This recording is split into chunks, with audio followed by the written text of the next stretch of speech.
ઓલપાડ તાલુકાના માસમા ગામે આવેલ પ્રિન્સ ઇંગ્લિશ મીડિયમ સ્કૂલમાં વાર્ષિક મહોત્સવની ટ્રસ્ટના પ્રમુખ અને ગુજરાત સરકારના માજી કેબિનેટ મંત્રી આત્મારામ પરમારની અધ્યક્ષતામાં ઉજવણી કરવામાં આવી હતી।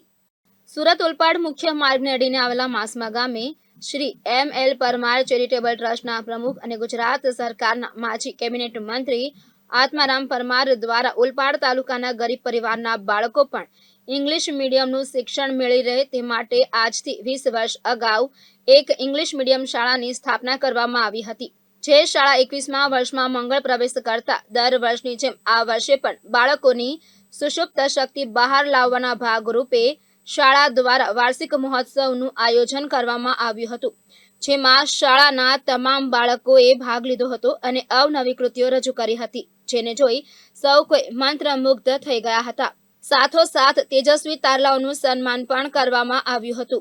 આ કાર્યક્રમની ઝલક જોવા માટે મોટી સંખ્યામાં મહાનુભાવો ઉપસ્થિત રહ્યા હતા। આ સાથે જ આ ટ્રસ્ટના પ્રમુખ અને ગુજરાત સરકારના માજી કેબિનેટ મંત્રી આત્મારામ પરમાર કે જે વિચારધારા છે કે ઓલપાડ તાલુકોનો ગરીબ વિદ્યાર્થી પણ ઇંગ્લિશ મીડિયમનું શિક્ષણ મેળવી શકે તેના માટે આ હાઈસ્કૂલની સ્થાપના કરવામાં આવી છે, તેમની આ વિચારધારાને મહાનુભાવોએ બિરદાવી હતી। કેમેરામેન અલમાસ ખાન સાથે એઝાઝ શેખ, ગુજરાત ન્યૂઝ, સુરત।